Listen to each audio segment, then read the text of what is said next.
On this episode of the Who Is This podcast, brought to you by Double R Communications and Southwest Mortgage Partners of Union Home Mortgage, Davis and I had the pleasure of speaking with Luke Arbizo.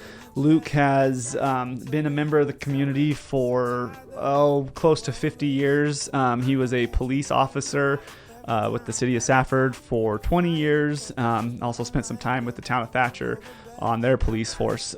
He is currently a City of Safford Council member and is up for re-election. So we talk about that, and it was a good podcast. We got to know Luke, which I think is important to kind of get to know the candidates on a personal level. So give it a listen. Okay, cool. So welcome to the Who Is This podcast. Did you have a chance to watch it at all? Like, do you have you? Okay. So all it is it's an opportunity for us to get to know you and, the community, that those that actually listen. We don't have a huge following, but we will splice it up and it's all relative, man. Yeah. We do like a lot of like shorts on Facebook, and those actually get pretty good views. Yeah. So we have Courtney kind of edit it up. This isn't live, obviously. So if you say anything that you want us to take out, just let us know. We can take like 100 takes of this. Yeah, exactly. So Luke, if you want to go ahead and just kind of whatever you want to share with us. I mean, in the past, I like hearing people's stories, kind of where you're from.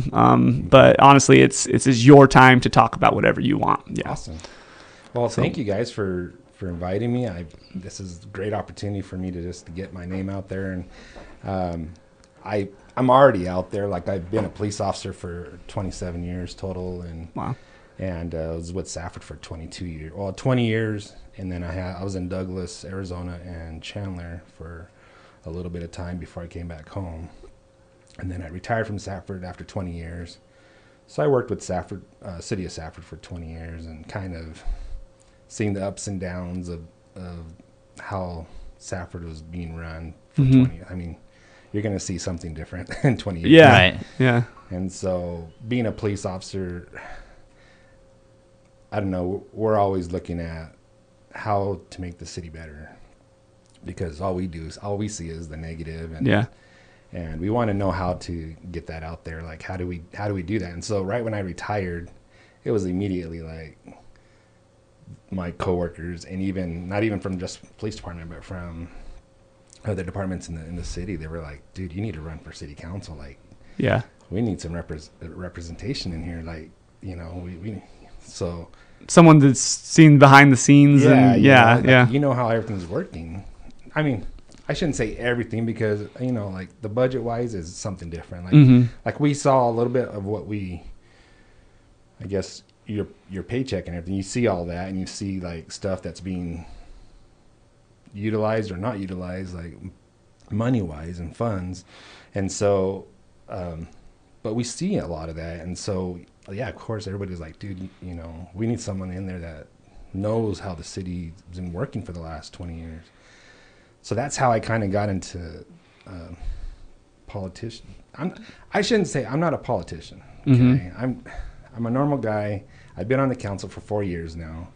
I haven't changed, and I don't say stuff that's gonna like elect me or anything like that. Like, I tell you, this is how I am. Yeah. And this is my vision, I guess. And I try to work to make that work. Like, so it's, I don't know. Some of the people that I'm running against, I feel like they're going to tell you what you want to hear, and I don't like that. Like, say something, and then you're going to go to a council meeting, and then you're going to say something different. And I'm like, that's not me. People like that, all they do is just dig themselves into a hole, and people will see through that. When you're telling people just what they want to hear, and then you can't follow through on it, all that does is put you in a bad spot. Yeah. So that kind of irritates me a little bit, but that's on them. It's not me. But I don't know. I just want to be a voice for the Valley, like for the citizens of Safford. I just want to be out there and help. Like, me just putting up signs. I mean, I'm getting up close to people and talking to people. Like, this weekend, I was, the storm came through, and those signs are they're flying away and everything. So I have to go down and fix them. Well, that gets me out there, and that gets me people stopping, people like, hey, you're Luke Arbizo, and I'm like, yeah. And I'm like, hey, so this is what's going on. And, like this weekend, I don't know if I should say his name, but talking about like, he just put a new a business in. And I'm like, tell me about your experience with Safford. Because all I hear from Safford is, for people is, I don't want to build in Safford because it's too hard. Mm-hmm. There's too many permits. There's regulations. And I'm like, I want to know, like, we don't hear what the problem is. All we hear is we don't want to build there because it's too much of an issue. You don't know what those details are. I don't know what the details are. Mm-hmm. And then we go to council meetings and we go through everything. I'm like, so what's the problem? Like, we don't understand. Like, what we see here is what we feel is, we're trying to help you guys. And so he sat down and talked to me, and so I'm going to take that back, Mm-hmm. and all the stuff I get from him, I'm going to take it back and get with the new city manager, Eric Barron, and be like, hey, let's work on this, or let's change this, or let's go. Mm-hmm. And so stuff like that, like, it's great for people in the community to come and talk to us and be like, hey, what about this and this and this? We go to council, we either put it on an agenda, I give it to the city manager, and it gets done like quick. Mm-hmm. And people don't understand that. Like, I don't want people just complaining. Like, do something about it. Like, get a hold of one of us. Let us know what's going on instead of complaining on social media is the place to go and just throw everything out there. It's easy to acknowledge the issue, but nobody ever has a solution for it. Yeah. And so, and it seems like Safford's been the tail end of that for a while now, where everybody just wants to bash and bash and bash. Mm-hmm. Come talk to us. Let us know what's going on. There's a big thing, a solar thing. That was a bad thing. Behind the scenes, the information that we're getting from attorneys and stuff like that, we had to vote a certain way to where it's better for the majority of the community. But nobody gets to see that part. And so I was for the people on solar. Why can't we grandfather them in for the 20 years of their contract? Their contract. Yeah. At least 20 years. I'm not saying grandfather for, because that's not possible. Mm-hmm. But just to make it, work out. So I was wanting to do, why don't we do the 20 years? And this was brought up to me by a constituent. I brought that up, and I was shut down really fast. But another citizen came up and said, hey, can we put this back on the agenda? Sure, let's do this. So we that's going to be coming back up, and so we're going to see what we can do about that. Like, I want to be able to have a lot of friends on solar. Like, remind us, what was the deal? They reduced the credits from 1 to 1 to like 1 to a quarter or something like that. Yeah. And so so we had an audit come in, and he went over all our utilities. And he saw that, and he was like, how are you guys doing 100% on solar? He's like, that's unheard of. And we're like, I don't know, that's what we've been doing. We've always done, yeah. We've always done it. And he's all, well, so he kind of gave us advice. He's all, well, you guys can't continue doing this. Like, it's going to have to change. So with that advice, we decided that's what we had to do. But we went through and kind of compared ourselves with the co-op, other utilities around, and the co-op's at like 12% or lower. I mean, it's really low, what they pay back. So we doubled them just to make it that much. Hey, but it's kind of a sore subject. I probably shouldn't have brought solar up because I won't get elected now. But but I'm just letting them know, hey, we're gonna be bringing that back up, and there's still possibilities. So don't get too. Well, upset. I think it's a good example of talk to the person that's representing you on the council, and it'll be brought up, because don't just go on Facebook and complain about it. Yeah. No, I think it was a good thing to bring up, because that's a great example of just that, what you're saying. Talk to me, And someone came to the council meeting, because he went to the city hall, talked to Troy Bingham, our finance person, and said, hey, what's wrong, what's going on with solar? Like, well, you know, is there anything we can do? And he goes, well, go talk to the, you know, we meet on second and well, we've been meeting every Monday, it seems like, for budget. But we meet generally on the second and the fourth Mondays at 6 p.m. at the Safford Library. And just go in and just get on the, you know, your comments for the agenda, and you can talk to them for 3 minutes. Yeah.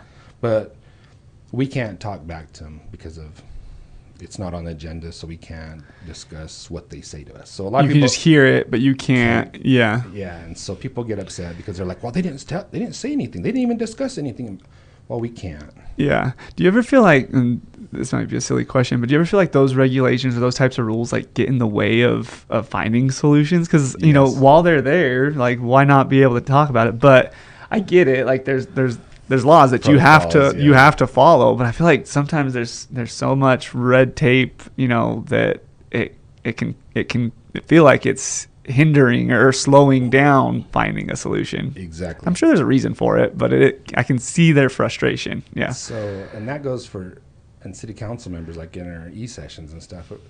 We always discuss about we can't talk to people. Like, we can't talk to, like, we can talk to 2 other council members, but that's only 3 votes.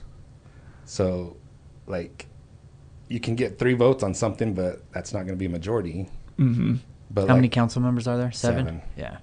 And so, so we're frustrated because a lot of times we want to discuss like certain things, but you can't. Like, it's against the law unless it's in the proper setting. Yes. Yeah. And so, like, that's what you're saying. Yeah.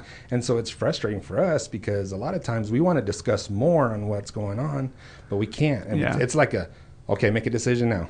And it's kind of like, and it's that quick. And so it's frustrating to not be able to have those opportunities to come together. Does the council ever convene outside of like a normal council meeting where the public's not invited? So if we have more than 3 council members come together, if we have more than 3, then they have to put out a notice saying, hey, there's going to be a council member. I'll be darned. Yeah. So like at the Salsa Fest and stuff like that, they have to put out I don't know what it's called, but they put it out, like, they have to put it out so many days in advance saying, hey, there might be a quorum at the Salsa Fest. And you're not even going to it together. No, but we might be there together. I mean, we might be there within 5,000 people. You might be 4 of us together. That's hilarious to me, especially in a small town, because you might all show up at Casa at the same time and not do it intentionally. Oh, man. So stuff like that, it's frustrating because you're just kind of like, I want to be able to discuss this more, but we don't. Like, so when somebody brings an issue up at a council meeting and they, you know, give their 3-minute spiel, you don't respond to them. No. But I'm assuming you like put it on the minutes or the agenda for the next meeting so that you can discuss it then. Yeah. So what happens is they discuss it. The mayor or the city clerk will write it down. We go through our meeting. With on our agenda, which we have to go through, even if you're talking about, let's say, the police department, and we're talking about a position they want to make a different, like another sergeant or something. Let's say a council member brings up, well, what about your animal control? We can't discuss that because even though it's part of the police department, we're discussing that sergeant position. Yeah. So the clerk has to step in and say, sorry, that's not on the agenda. Please stick with that, what's on the agenda. And so it gets tabled to the next meeting. Yeah. And so anyways, we go through the meeting, what's on the agenda. And then at the end, you have an opportunity for future agenda items. So when that solar constituent came in about solar, the mayor said, hey, let's put that on a future agenda item. So that's how that gets put in. And so that's how that works. Gotcha. And how often are you having official council meetings? 2 times a month. Twice a month, okay. Second and fourth Mondays at 6 p.m. Gotcha. At the Safford Library. I think Thatcher only does it once a month. Once a month. Yeah. And I think it's the 4th Monday, maybe, possibly. I think you're right. Is that Is that do you know, like, does Phoenix meet like more like once a week maybe, because they'd almost have to, right? Because nothing would ever get done. Yeah, and so, it's such a big area. And so but right now, like I said, we're meeting every Monday, just trying to get the budget done. And all that. We're going in tonight because I mean, we're getting, what is it, June? Yeah, we're pretty much done with budget right now. But we still have to fine tune some of the stuff that we're adding or subtracting from it right tonight. So, yeah. So that's that. But I didn't even introduce myself, huh? Yeah, well, and we will at the beginning. Yeah, I'll let everyone know who we're talking to. But So but going back to my history, born and raised in Safford, born in the hospital. I'm a siblings. I have 13 siblings. What? And I'm the last. Really? I'm the last one. Yeah. Okay. And so it's kind of funny because my parents, they're passed away, but my dad was born in 1928.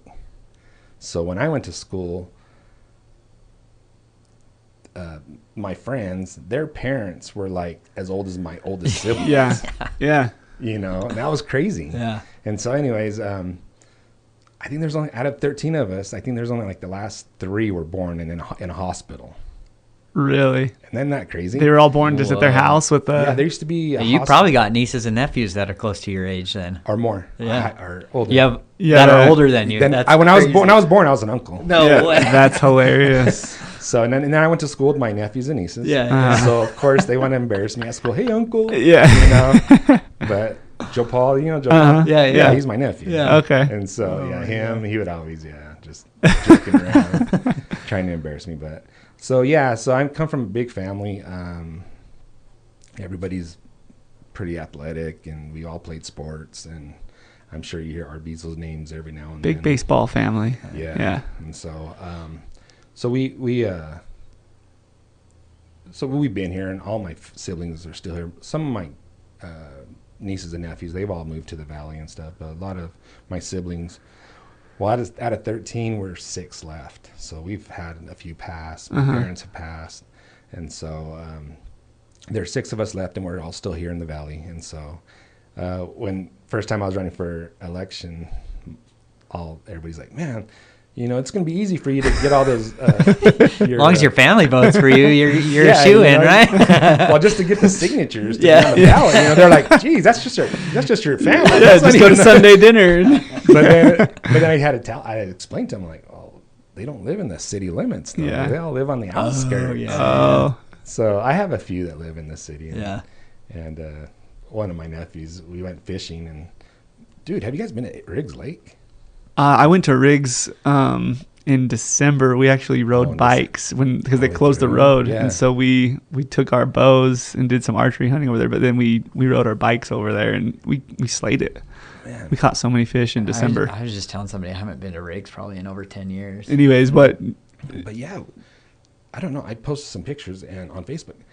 I've never seen rainbow trout this big. You caught some big ones, really? And like we were catching stalkers, and I put it up to that one, and I'm just like, oh my gosh, it must have been, I would say, close to 3 pounds. Wow! And they were huge. When was this? Was it Memorial Day? So just pretty recently. Yeah. Okay. And 2 of my little nephews and nieces got it. Andrew Arbizo, do you know him? Yeah. So his boy, and then my Andrew's niece. Well, it's my great niece. But yeah, I have great nieces and nephews. But yeah, they caught them, and they were huge. Yeah. So when we went, it was closed. You could get there, but you couldn't drive a vehicle there, so nobody was there. How long did it take you? What kind of bike you talking? Like a motorcycle? No, like it was an electric assist bike. So it's a pedal bike, but it has electric assist, so it's kind of cheating. How long did it take you? It's like 12 miles, so it took us a couple hours to bike in there, and then we stayed a couple of days. We like backpacked in pretty much. Oh, but there's no snow, huh? There's a little bit. Actually, I crashed my bike because there was ice on the road. Oh, jeez. But so there was nobody on the lake, which was super cool because I'd never been there when there was nobody there. That's cool. And every cast we were catching fish, every single cast, but they weren't anything huge. They were just smaller, but it was a lot of fun. Man. But apparently I need to go back now. You need to go back. Yeah. Just power bait. Really? People Okay. had worms. I don't know if you can use worms up there, but they had worms, and they said that worms are. But we had just had powder bait, And they were hitting it pretty good. Mm-hmm. and we were. I felt bad. Like we were, they were catching like good size, and we're like right next to them. And me and my daughter, we're just catching like the stalkers, and we're just like throwing them back. Yeah. Did you fish off the dock or where? No, we were just Okay. on the right when you come in that first Yeah. parking spot. Mhm. We just Okay. went down right there. That's It was awesome. It was full. Memorial A lot Day, of people it was there, just yeah. all around. Yeah. Ton of people. That, they built like a. Was it a dock? I guess. I don't know where you walk out. The on. floating dock. Oh, yeah. yeah. hmm Yeah, That's where was that there. That's where that I don't know how long that's been there. I hadn't been to Riggs for years. Yeah. But yeah, we just went in December of 2025, and I think that it's been there for, I don't know, I'm assuming a little Don't while. ask me. But yeah, we set our tents up kind of just up above that dock, and then during the middle of the day we would walk out on the dock and fish a little bit when we weren't hunting, and just cast them every single cast we were catching them. It was fun. That's cool. The best part was that there's nobody else on the lake. Like Yeah, it was a lot of fun. Yeah, I saw that dock. We didn't go to the other side, but Uh-huh. I was like, that's pretty cool. Yeah. And it's just off that like. Well, the water's so low, man. It Mhm. was crazy. Was it low in Yeah. December? hmm Probably even lower now, but yeah, Yeah. it was low. The dock, you could tell, was like, you walk downhill to get to the water from the dock. Yeah. Yeah, like the dam on the side, you can just see where it's like 10 feet or so. It's Yeah. just down. Yeah. It's just sad, but We- yeah, it was fun. Yeah, that's So, awesome. You guys need to just take a trip. over there. Well, we're actually thinking about going camping this weekend, so maybe we'll go Oh. up to Riggs and do some fishing. I don't know. Yeah, but it was fun. It was fun, and just out of the blue, I don't know where those fish came from. That's It was amazing. Yeah, I posted it on Facebook. That's awesome. But anyways, I brought that up because one of my nephews, he's all sick invite because we all went up there and I was with my other nephews and hmm sick invite. He's all, or he goes sick invite, and then he goes, so don't even ask me to put a sign in front of my yard because I'm not going to vote for you or something like that. Or no, he goes, I'm not going to vote for you or something like that. Yeah. So I had a comment back. I'm like, so does that mean I can't put a sign in your yard? He's all, no. That's But yeah. hilarious. But yeah, so it's cool to have a big family and stuff and have the family activities and stuff. But yeah, so we all grew up here. Went to Safford High School, graduated there. Went to EA. I played football there for 2 years under Paul Tidwell, which was fun. They took the program away for a year and then they brought it back the next year, and so played there for 2 years, and that was a neat experience to be able to kind of play with people from around the country and hmm kind of their styles. And we had a lot of people from Florida, and they're different. hmm Yeah. Like we had to go play in Phoenix somewhere, I don't know, Scottsdale, Glendale or somewhere, and going through the Superstition Mountains, they were just like they're like, what's inside these mountains? Like they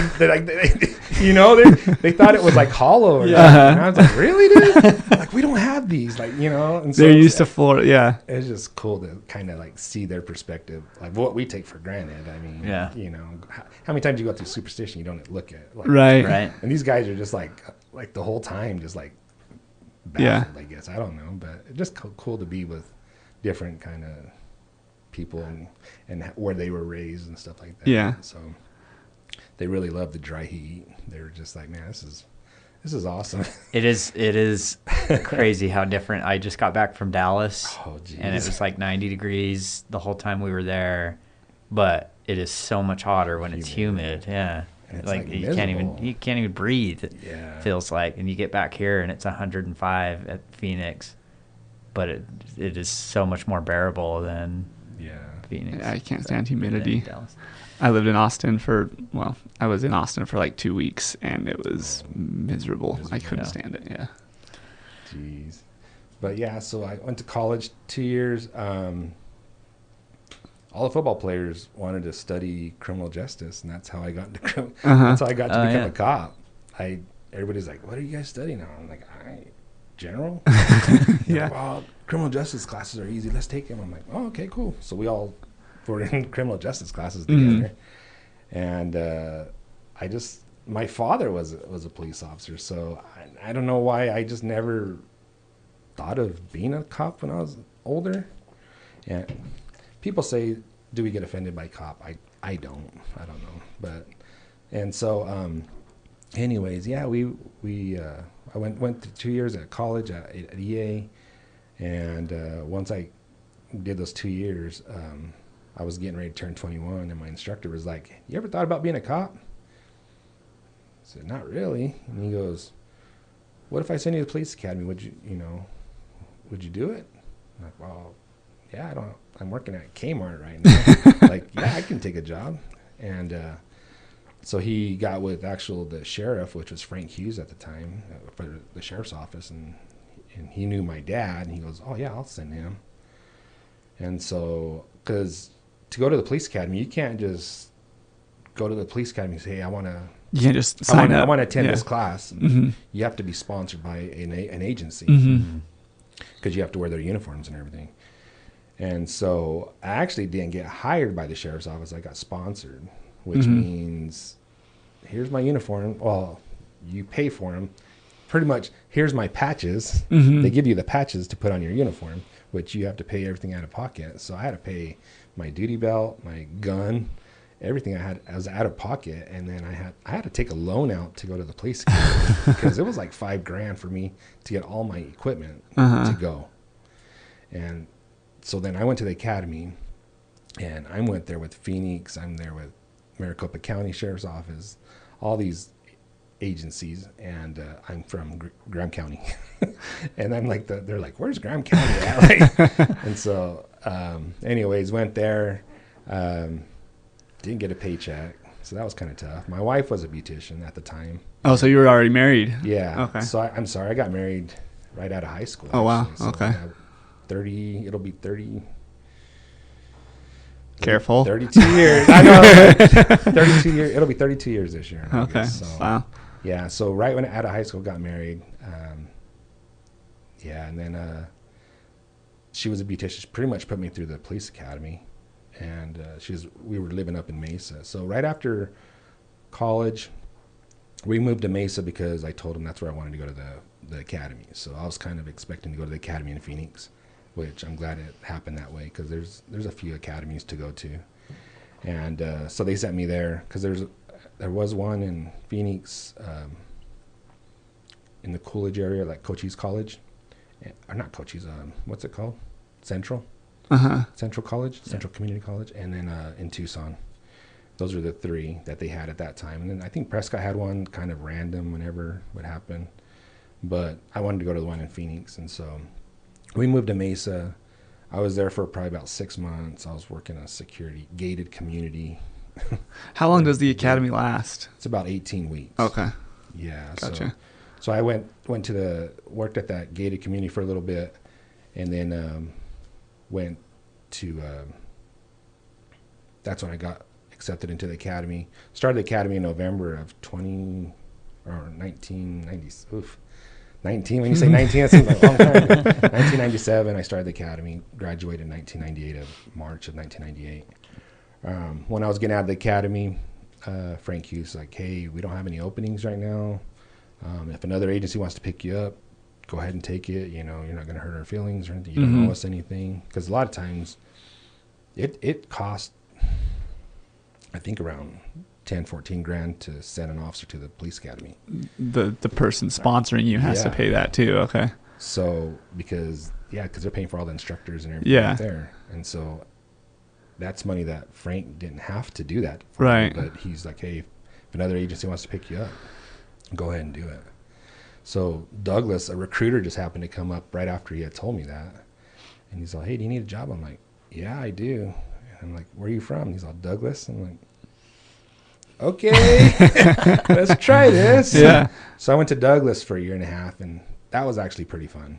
It was neat to work on the border and be able to kind of see that lifestyle. And I probably won't see quantity of drugs like that again. Yeah. What we saw down there was huge. Marijuana is legal now here, but back then it wasn't, and we were confiscating like a bale of hay. That was marijuana. That's crazy. We were we were picking them up like putting them in the truck. Jeez. And that was all marijuana, and we'd catch them in stash houses and stuff like that. And so stuff like that, it was just a good experience. My first year and a half, I was just go. I mean, you're on the border, man. So their population, I think, is like 15,000, but during the day it like doubles because everybody comes over, and shops and does everything. So it's lots of action. A lot of action, Yeah. And so, but it was fun. It was a good experience. I met some good people. One of the guys I worked with, he was a chief. He just retired down there, and so I sent him a text, congratulated him and everything. So it was good. But after that, went to Chandler for 9 months and worked for Chandler PD. I did not like that at all. It was very, I don't know. It's just like, okay, so in a small town, you get to go light the siren. Like, you get to go help your fellow neighbor. Like, if Thatcher has a call, Safford would go over there. If Safford has a call, Thatcher goes, So you help each other out. You get to turn your lights on and your siren, and you get to, go fast down the street. In Chandler, in 9 months, I went code 3 one time. Wow. And everybody's like, how can that be? Well, because you're assigned to different things. So they have like a special response team that goes to those hot calls, and you're stuck. Even if you're closer? Yeah. Interesting, yeah. So you're just like stuck taking a bike theft that happened 2 days ago. Yeah. Because it's been pending that long, Yeah. So you're just taking all those crappy calls, I call it. Yeah, not as much exciting thing. Yeah, you don't get that adrenaline. And back when I was 20, 22, 23, I'm like wanting adrenaline junkie and wanting action. And the only time I got to go code 3 is we had a guy at Home Depot, like on 48th Street and Chandler Boulevard or something down by I-10. And he called in sick, and they told him, don't come in to work. He called in sick, and they said, well, if you don't show up to your job, your shift is at 4 o'clock. If you're not here at 4 o'clock, you're fired. Well, I can't come in because I'm in Vegas. So, like, well, I'm sick in Vegas. Yeah. So they were like, well, if you're not here at 4, then, you're fired. I did that one time when I was working at Home Depot. I was on spring break. They told me, don't you dare call in. It was when we went to Price is Right. Really? Yeah. That's hilarious. Did you lose your job over that? No. Oh. I think I quit like a week later. I was going to say, I don't think you're too concerned about losing it, though. Yeah. But yeah, so this guy's, he gets frustrated. He's like, well, you know what? I'm going to go home and get my 30-06. I'm just going to shoot everybody. And Oh, jeez. so they call. Be there in 4 hours. Yeah. Or 5 hours. So the police, they call the police department and say, hey, there's this guy. We don't know if it's legit. We just want you guys to be aware. Got to make the call, though. Yeah. Whatever. We don't think it's going to happen, but just in case it does, you guys are aware of it. So when we came in at 3:30 for briefing, they're like, hey, this came in. We don't know if it's going to happen. We're going to have a guy kind of stationed around there, but we don't know if it's going to. Sure enough, dude came in with 30-06. Whoa. And so luckily we had an officer there, and they shut the doors because we locked him out right at the lumber gate and kind of cornered him, I guess. So we were able to clear out the store and not make him able to get in. But yeah, that was my only. That's crazy. So my beat was Country Club, which is, I think it's is it Arizona Ave? I don't know. The roads change in Chandler. So Country Club goes, I think it goes into Arizona Ave. I was at Arizona Ave and Warner. That was my beat down all the way down to the police department, which is Chandler Boulevard. So Warner to Chandler Boulevard. East was like Stapley or something like that, which was down there. It was, I don't know the roads down there. I forgot it now, but that was my beat. So I got to go code 3 all the way to almost I-10 on Chandler Boulevard, and that was my only excitement. Yeah, which I feel like most cops, that's why they, that's an exciting job, especially when, they're like, yeah, I want that excitement. But then, so what were you doing mostly, like traffic violations and stuff? No, or you're just taking calls? Just taking calls. So when you log in Chandler, you log into your program. Here we have Spillman. I can't remember what they had up there. So you log in, it tells you everybody that's working, and it shows all the calls. So when you turn your computer on, you can see everything, but right when you push the in service button, the calls that are pending in your beat will just automatically just queues them up. It just pops up on your screen, and that's where you're going. And so once you clear that call, then boop, it just. I mean, we had calls pending. I mean, I said 2 days earlier, but like I would check on at 4:00, and calls pending since like 10 in the morning. Yeah. No one's gone to. And so you're just. Do the officers have the option to like skip this call and go to a different one, or is it you have to go? If it's assigned to you, yeah, you have, because you have to clear it out somehow, and you can't just like you can't just skip over and go on to the next one, leave it to the next guy. The domestics. I mean, domestic calls are pending hours. Like by the time you get there, they're already made up. Right. I'm like, you guys still need us, like. Yeah. But so that was kind of like, this is lame, man. Yeah. I don't like this at all. I mean, yeah, sure. After 3 years, you can probably get into certain different, SRT teams and stuff like that. But it was just, I was already a cop, and I was just like, this is not for me. Yeah. But at the time though, too, so I was not liking my job, and my wife, we ended up expected our first child. It was kind of 6 years of not having a kid, so we thought maybe we couldn't have kids. So we were looking into foster care, and then all of a sudden she ended up getting pregnant. So we're like, what are we going to do now? Like, we don't know anybody up here. Like, how are we going to raise the kid? And at that time I called down, or my mother-in-law said, hey, there's a Safford's hiring, Safford Police Department's hiring. It's in the paper. I'm like, So I called down, and the chief that was there worked with my dad. Oh, nice. Back in 1990. And so he knew my dad and everything. He's just like, yeah, come apply, So I came down, did my application and everything, and did my interview process and everything. And they called me back and said, hey, when can you start? So that's awesome. I gave my 2 weeks up in Chandler. We moved everything down. That's when I started back in 2000. So. And how long were you at Safford? You said over 22 years? I was 20 years. 20 years, okay. When I retired completely, I was at 22 and a half. Gotcha. But that's with my time in Douglas and Chandler. Okay, gotcha. So 20 So I did 20 years. And so in 2020 was my 20 years.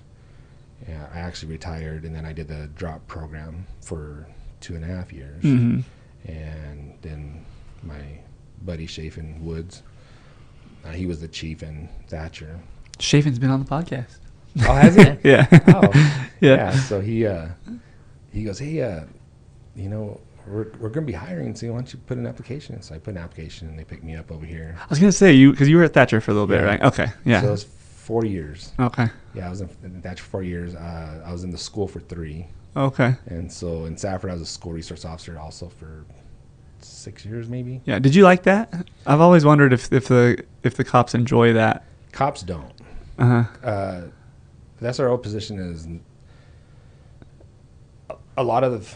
Well, I don't know. I shouldn't say all of them, but a lot of them think it's just a babysitting. Like there's no action, there's no adrenaline, and so a lot of them don't want to work in the school. I loved it. I enjoy athletics. You've gotten all the action that you've wanted over the last 20 years, yeah. but I also enjoy the athletic portion of the schools and getting them. So I coached a lot. Oh, okay. It gave me that opportunity and time to be with the kids and stuff like that. So I coached in the middle school in Safford. I coached at the high school. We coached football. Eric Helmerson was a coach there, and just stuff like that. It's. But the point of coaching and being a school resource officer is the kids don't see. They want to see you in a different perspective. Because if they just see you in a uniform all the time, then you're just a cop to them. Yeah. But going and being like a coach and just hanging out with them and doing that thing, they're like, oh, wow, you're a regular. This is comments like, kids are, oh, you're a regular person. Like, what do you think I was before? Like, or like, this is a funny comment. Like, I listen to the music. I listen to, I don't know, like today's music. Bad boys. But you get people, like, you're taking people to jail. Like, they're in handcuffs in the back, and they're just like, bad mouthing you the whole time. Then they get in your car and they're like, "You listen to music?" Like, yeah, I listen to music. They're gonna drive around in silence all day. You know what I'm saying? And they just freak out because they don't think that they just think you're a robot or something. And so it's cool to like see cops in a different perspective, and that's SRO thing is a cool thing because that's what you get to do. Yeah. You get to show them, hey, I'm a regular person. And so you get to like bond with them in the hallways. Probably helps them trust you more too. Yes. Yeah. But it takes a good 2, almost 3 years to get the bond with the kids. Mm-hmm. Isn't that crazy? Even in Safford, like, okay, Thatcher's, it was different. Safford, I knew the kids. I knew their parents. I went to school with their parents, most of them. And the kids still wouldn't come talk to me. Really? And it took 2 to 3 years for them to actually build that bond and trust with me. In Thatcher, I didn't know anybody. Isn't that weird? Like 20th Avenue is like this shield of like no one knows each other on the other side. Mm-hmm. It's so true. I came to Thatcher and everybody's like, "Oh, where are you from?" Safford. Safford? You lived here your whole life? I'm like, "Yeah." "Oh, never heard of you." "I'm on the city council." I got elected. You know? And so that was kind of weird for me. I was like, wow, I didn't realize that until I came to Thatcher. And then so I didn't know any of the kids. I mean, some of them, I played against their parent in high school or something, but I didn't have like a friendship or anything. Right. So I started over. Well, literally my third year going in, the kids were just starting to come around. And then I got a new job. But anyways, so it takes that 2-3 years to kind of get that bond with them and let them see you on the other side. Yeah. So it was, and that's what I enjoy. I enjoy the kids like trusting the cops. I don't like the parents that you go into Walmart, like you're in uniform and see that cop, he's going to take you to jail if you don't listen, you know, or if you're not paying attention, or, you know, I'm like, why do you have to tell your kid that? Yeah. Like, that just builds like. You also just want to be like, that is your responsibility, you know. You know, and so, I'm not going to do your job for you. So the youth for me, I know I'm like way off topic. I'm sorry. No, you're fine. I'm trying to get elected here. Not talking about. But you know, just the youth in general is just my priority. Like I mean, that's our future. Like we need to be able to keep them around and stuff and be able to have them here. And so my priority, like as a city council member, is what can we do for them? Mm-hmm. And what I hear a lot is there's nothing to do. How many times have you guys heard that? Which, I mean, if you're like involved, you know what stuff's going on. There's always stuff going on. But if you're really not that involved, you really don't know what's going on in the city. And so we try to get that out there. But like athletic wise, like I've always told my daughter graduated from Thatcher High School in 2021. She played softball. Well, it was hard for us to do travel ball because we couldn't go to Tucson or Phoenix. I don't know how these parents do it. Like they're traveling after work. They have to take their kid to Tucson for a 2-hour practice, bring them home, go to school the next day. I mean, and then they're traveling on Saturday to Phoenix. I'm like, how is that possible? Like, I don't know. I couldn't do it. And so my daughter didn't have that opportunity to. I mean, she had a couple travel ball times that she got to play, but I was just like, why can't we do something here to where we bring people to Safford to, like, if you bring teams in, like if you bring 4 or 5 teams to a tournament, where are they going to stay at? Where are they going to eat at? Yeah, you know. And why can't we do stuff like that to bring tournaments here? Like, so my proposition, it's 4 years in the making. I mean, I'm still working on this, is we're going to build a sports complex, and we're going to build kind of like they call it a warehouse, kind of a field house, rec center. And my vision with Lance Henry is build these fields, and then, like they say, you know, you build them, they'll come. They made a movie about it. You know what I'm saying? Yeah. And so all of a sudden we start doing this, and guess what? Hey, we want to be involved in this. Hey, you know, we can help fund it. Stuff started opening up. And literally, like, people from like Mexico, like these pro baseball teams, they want to come have a game at our field when we get it completed. Like stuff like that. It's like, if we build this stadium to where they feel comfortable, how cool would that be? Like, have you seen like the even the field in Morenci? It's awesome. Yeah. You know, the stadium, and even in Bisbee, they're old, but man, it's so cool. I mean, you're covered. It's comfortable. Yeah. You know, so why can't we do something like that here? Yeah. To where we have that opportunity to bring people in and you know, and just stay in our hotels and eat here and stuff like that. And so that's my vision. And so that's what our plan is right now. And the field house, I want that to be where it's open. Like, hey, you guys want to come play basketball? I mean, it's too hot over there on 8th Avenue by the middle school during the day, 110 degrees outside. Who wants to go play basketball? A couple kids do, but why don't we have an indoor facility in the summertime? Yeah. Or if it's raining outside, hey, come play up here. Right. Have that ability to have them have that opportunity. But also, you know, Danny Smith, I think he just resigned as basketball coach in Safford, but he was taking the kids travel ball, stuff like that. Why can't we have 2 or 3 courts inside this field house?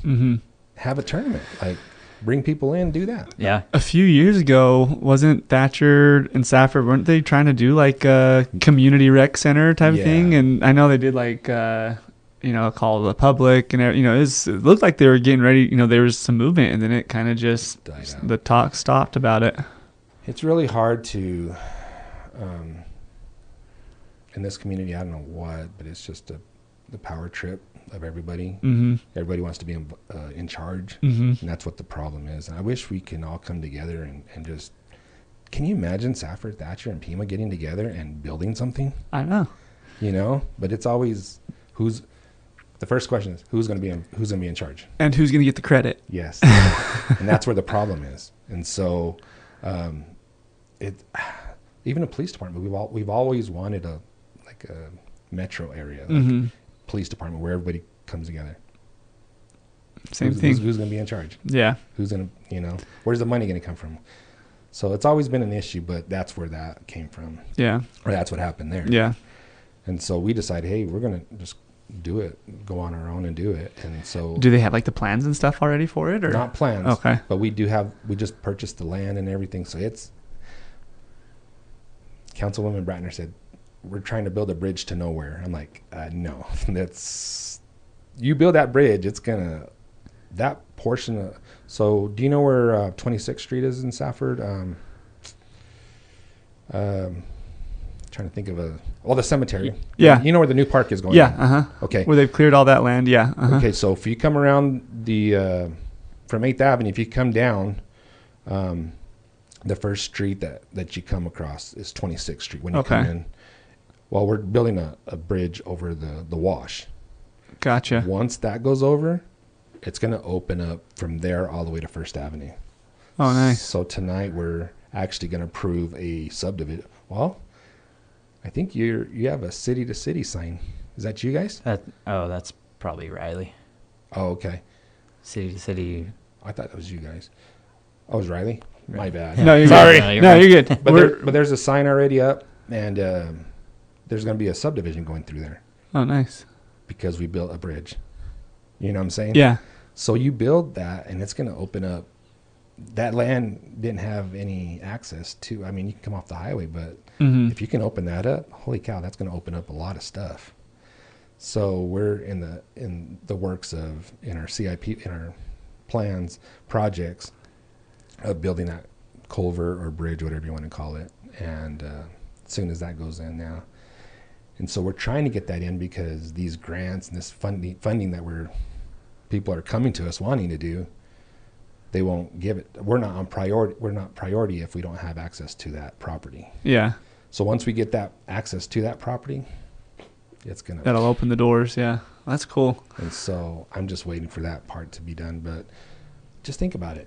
If you have like 3 basketball courts in there, volleyball nets, they'll get used. Yeah. wrestling mats. Can you imagine? They'll get used. Yep. Like that can open up a lot of stuff in there. And then you have softball and baseball and, you know, I want this to be where Little League says we're going to have our tournaments in Safford. Yeah. Yeah. That's the best complex around. That's my vision. There's no reason why we couldn't do that. It's just a Right. matter of getting the right people involved to make it happen. Because getting people on board. Yeah. That's the thing. There's a lot of, unfortunately, I feel like there's a lot of pessimism with stuff like that. But like once you get the fire going, it's like, and I think people don't things want to happen. pay for it, but I'm like, you're paying taxes anyways. Like, let them spend that on. I'm a huge advocate for parks and recreation. I think that it's super important, and having that. This community is big enough now to. I mean, Thatcher, Safford, and Pima all have their own individual leagues that, like, they have a basketball league that is huge. Like, there's so many kids that play just in Thatcher, and so I'm a huge advocate for it. I think that it's very important. Okay, so Pima, Thatcher, the county has their own fields. Where does Safford have? Yeah, yeah. I mean, we all go to the county, but Safford doesn't have their individual league, Mm-hmm. like individual fields to go to. They use the Fairgrounds. fairgrounds. Yeah. So, I mean, yes, people are going to say, well, why spend that money when you can just go to the fairgrounds? Well, why can't we do something where it's newer? It's like they don't have a stadium like where we can bring people in. Right. Those fields won't be used for a tournament. Like, like it's being, where is it being hosted? It's being hosted in Sierra Vista right now. Yeah. Yeah. And so, I mean, why can't we do that here? Yeah. I mean, I think they've done it here before, but I think our fields could be a lot better. And I know we've given them our influent water and stuff like that to kind of help with the fields and stuff like that. And it's getting better. Mm-hmm.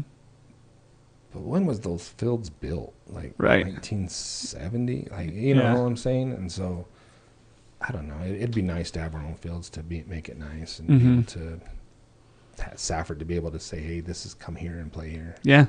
And so I agree. I think it'd be cool. So that's my vision. I mean, my vision was I wanted to build it over here by the sewer ponds behind, kind of closer to town and stuff. But started thinking about it. Like, I don't know if I want to smell sewer water and stuff, you know, especially in the summer and stuff. So this land came available, and me and Lance been talking. Lance Henry, and he kind of got on the ball and got with the owners of the property, and That's and awesome. They made it happen.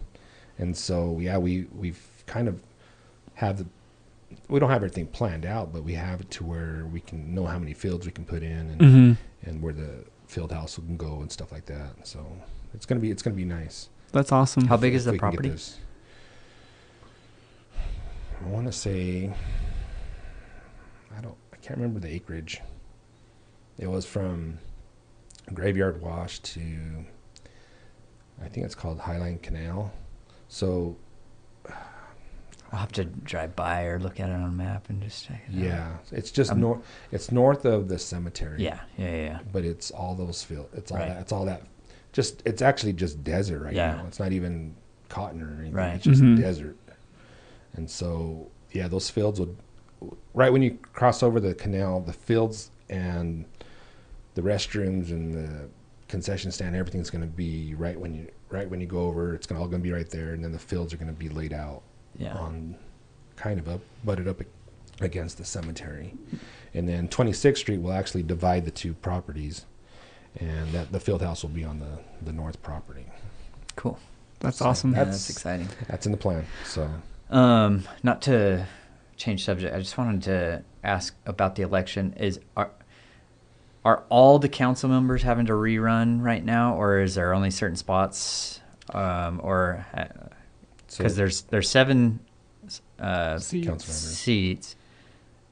Is it just How many for are this open? election? Is everyone's running for those 7 seats, or are there people that aren't not having to run right now that they're? So the way they do it is they separate them because you don't want to get a whole new council in one You need to keep election. experience in there. Yeah. Right. So our cycle, there's 3 of us. Oh, okay. So the next cycle, which will be the general election, where the president, I guess Yeah, it's called yeah, the general election, gen- right? yeah. Yeah.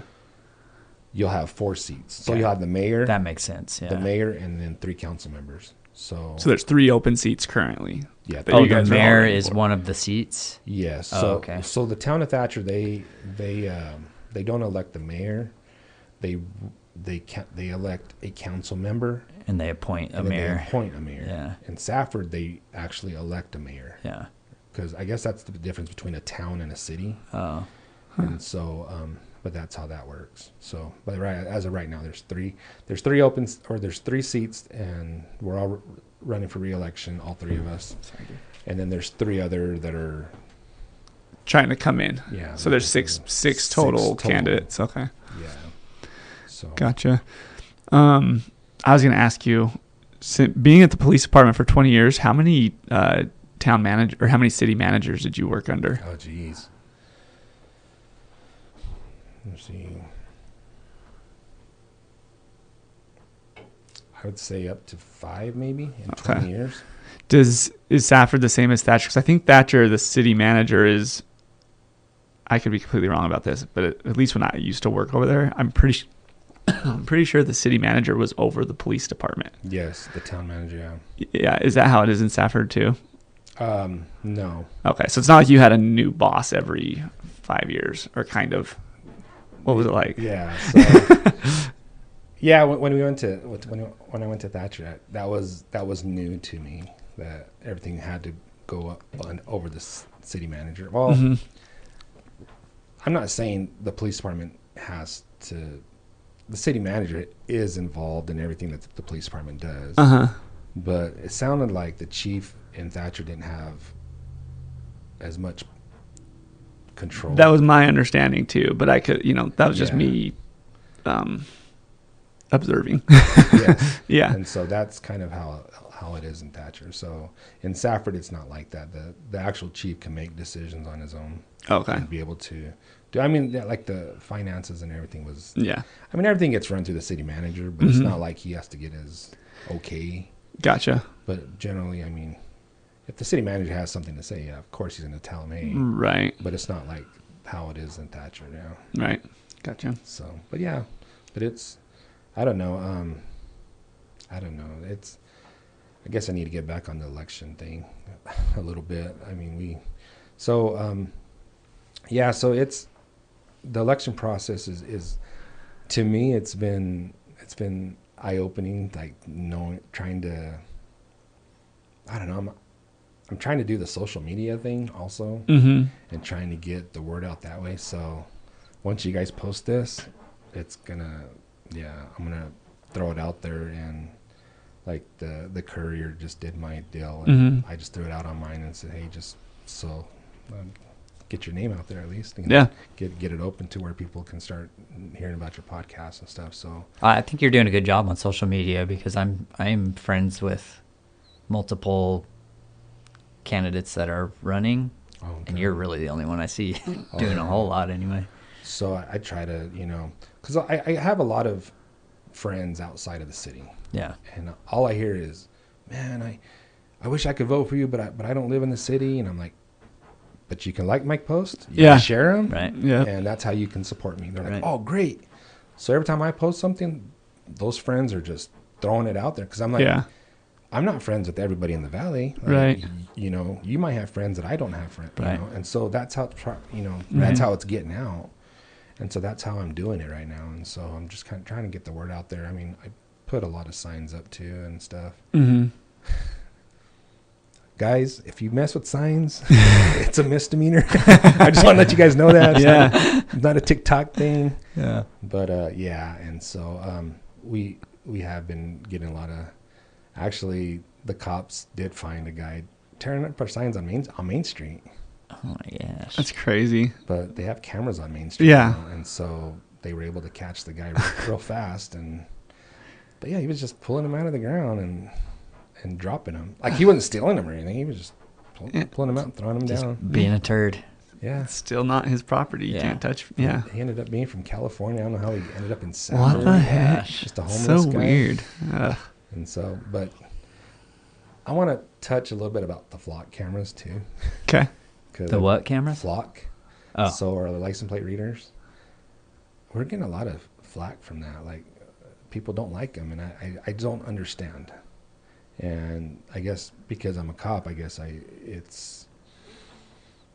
You understand the necessity of Yeah, I it or the understand. benefit of it, yeah. Yes. And so, there's a candidate saying, we need to get rid of them. And I'm like, whoa. Like, let's slow down a little bit. Like, we need these flock cameras for like the safety of our citizens. Like, just me being a cop, I don't know how many people we've caught that a stolen vehicle coming into town, bank robbers, like we've caught, there was a stolen car that came into town and we ended up catching him. There was a guy that killed his family in Alabama. I remember that. Up in Morenci is where Yeah. where they ended up catching him finally, right? But we didn't know he was here until it hit one of our cameras. Yeah. So why wouldn't we want that in our community to protect us?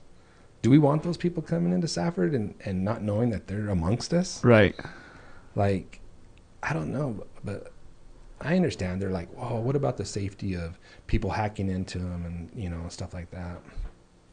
I mean, Flock is a well-known company, and the only reason why people are getting rid of them is because they don't want cops to be watching them all the time. Well, to tell you the truth, the only time they watch those cameras is when they get an alert of something's coming into town. Oh, you've done something wrong. Yeah. Yeah. Or they're pulling license plate, or they're pulling campaign signs off Main Street.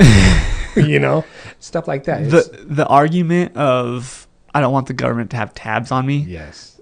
You got a cell phone in your pocket. They already have it. Like if government wants to track, you're not getting rid of your cell phone. So so I'm on board with you 100%. Like, I think that there's much more good that comes from it than I think they're a little conspiracy theorists whenever they're worried about that. So when you go into Walmart, when you go into any store, you're already being being tell watched. them, turn your cameras You're off? already being watched Coming in anyways. the store, turn your cameras off. I don't want you guys to see me. Yeah. Like, you're everywhere you go, you're going to be on some camera. Yeah.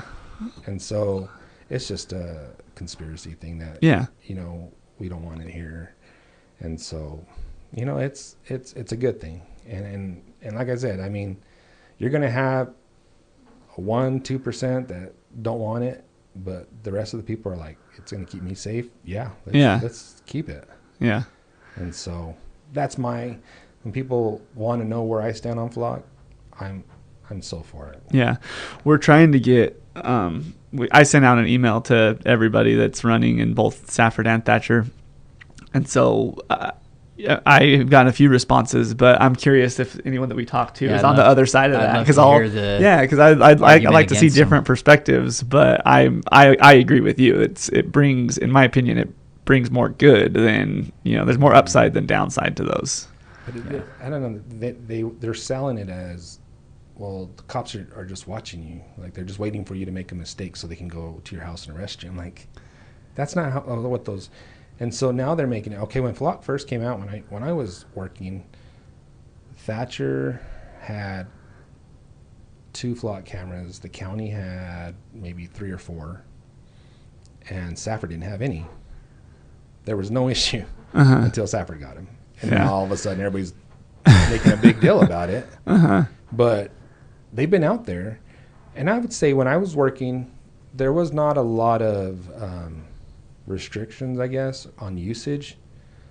But now with people coming out, explaining their conspiracies and stuff, they've had to kind of pretty much, now every time you use Flock, it has to be documented, and it has to be why you used it. Mm-hmm. And so they're kind of keeping tabs on, like, who's using it and why are you using it. To make sure that power isn't being abused. Yeah. Well, and that's good. That's good. There should be and I think people need to be educated on that. Yeah. And people are just going in saying, conspiracy stuff.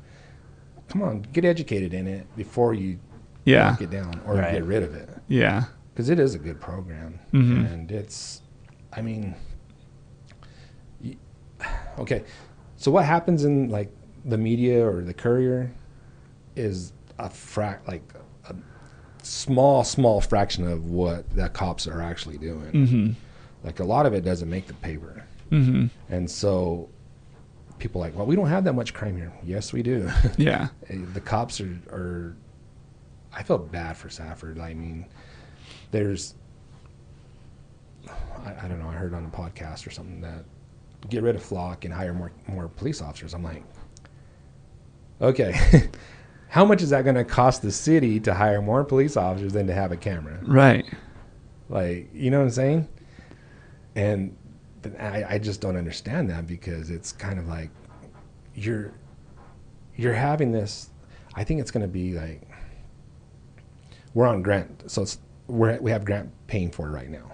So I think it's after like 2-3 years, then we're gonna have to start looking at funds, how to figure out how to pay it, because it's gonna be like $200,000 a year to pay for these cameras, which Safford got a bunch of cameras, and so we're gonna have to figure out ways to fund that. And I mean, if we can't find money for that, yeah, of course, I'm all for not like, okay, we can't afford $200,000, but if we can do grants and stuff, right, I can see this staying on. But if we're all just paying it out of pocket, that's going to be kind of hard at the end to kind of keep funding that every year. Yeah. So if we can stay on grants, or at least help us 50% or something, I don't mind having them. Yeah. But yeah. How many are there, do you know, in Safford? Do you know? There's a lot. Really? When I brought this up to the chief, because when I worked in Thatcher, Safford was always calling me, hey, did this car go through? Yeah. Or, hey, we're looking for this car. Have you seen this car? I'm like, why don't you guys get your own camera? So I got with the chief and I was like, hey, have you guys ever thought about flock? Well, I came up, first of all, I brought it to the city. I was like, okay, we put these new stoplights up on 20th Avenue, that, the new intersections of Relation, and they're not new, but when they redid. Yeah. And they put the stoplights at Relation and Golf Course. I'm like, hey, can we put a camera on them so we can kind of see, like a lot of times if we're in a pursuit with a vehicle, we don't know if we lose them or they black out at night. It's hard to see. Yeah. Can we put cameras up just so we can kind of see where, track them down that way? And that's all the cameras are doing, is just reading license plates? Yes. Well, no. Oh. There are video cameras on some of those license plate readers.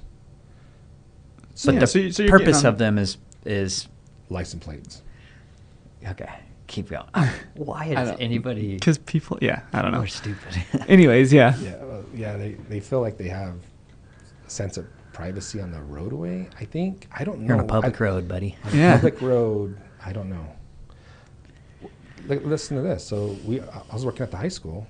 The principal, Mr. Conrad, I don't know if He's been on the podcast.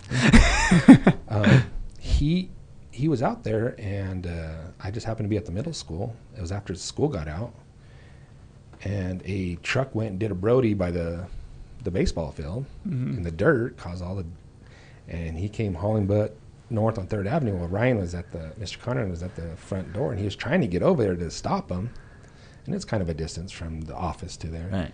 and he's on foot. I would have loved to see that. There's probably a camera. There's probably a video of that somewhere. I didn't think about that. But anyways, he, goes by, the truck does. And the next day, whatever, he's all, man, there was this truck. See if you can get him on, because they have cameras everywhere at the high school. See if you can figure out who it is, because I want to talk to him. I'm like, oh, okay, cool. So I look at the camera, and I'm like, dude, it's a white truck. How many white trucks are you going to, Right. I don't know. He's like, you know what? They had stickers on the back of the windshield. So I went to the license plate readers, put in white truck, stickers on the back window. Boom. Found it by Burger King. Really? Oh, in the other cameras. Yeah. On the license plate readers. So I showed him. I said, hey, is this it? He goes, yep, that's it. So I had the license plate, everything, ran the license plate, got all the parents. They came down, brought his kid. Solved it. Yeah, see, I'm all for it. I mean, that's funny that people don't like that. But anyways, so that's another thing that's a big topic right now coming up. So please ask the other candidates and see what they think. I like getting different perspectives. Yeah. I mean, like I said, I understand if it gets hacked, or people from across the country are going to see what you're doing. Yeah, whatever. But I don't know. Flock is, like I said, it's when it first started, I can see issues. But now with, like, I think Flagstaff, city of Flagstaff, I think there was another town that they banned flock from their city limits. Yeah. So they don't even utilize them. And one thing I always comes to my mind is Tucson, city of Tucson just turned them down.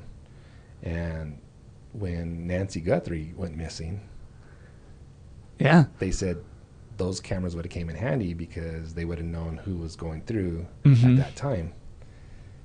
And it's like stuff like that. It's like people are like totally against it until something happens. If you're a victim, and then they're like, "Well, how come you're not, catching this guy?" Well, we don't have the cameras anymore because you guys didn't want them, Right. And so it's a great necessity to have. I mean, it's great work for the police officers to be able to keep our community safe. Yeah. I guess I'd be interested to see why that decision was made, to not, for Tucson and Flagstaff to ban them. I don't know. I guess it seems like a good idea to me. I think it's the perspective of the people, like what they believe and Yeah. what side of the Yeah. parties they are and stuff. Mhm. And I think that played a big role. Hmm. And so it's just conspiracy stuff. Interesting. So, but I don't know. I mean, but me being a city council, it's been fun. I've met a lot of people like Gowan and Lupe Diaz and Gail Griffin, getting to meet them and socialize with Juan Ciscomani. I mean, great dude. Like being able to just Mm-hmm. just at dinners and stuff, you're just like talking to him like normal person. Mhm. Like me as, I guess I'm the student, I look at these guys, I'm like, holy cow, but to them, they're looking at me like I'm just a normal person. Yeah. Yeah. So being able to do that, I mean, we go to these League of Cities and Towns and conferences, and it's supposed to be like a bonding thing where the council goes and everybody gets to kind of meet and greet with other, what do they call it, networking and stuff like Mhm. that. You get to go meet other towns and cities and kind of perspectives of what they did. I mean, like Run ideas off each other and Justin Gaethje, when we kind of honored him when he, the Howards put up the mural on their building. Mm-hmm. I'm on the Downtown Association, and we were talking about it, and John Howard brought that up. I was like, hey, we're talking. I was actually in conversation with Justin's mom, and I was like, hey, the city of Safford wants to acknowledge him for his, because I think he had just lost the interim belt, but like he had the interim belt and everything, and then I was like, why can't we and this idea came from the League of Cities. We were in Tucson, and I just happened to get in a shuttle from our hotel to the conference because we were the overflow. Mm-hmm. And so I was sitting down and I was just, hey, where are you from? I'm from Wilcox. I'm like, whoa, I'm from Safford. Because yeah.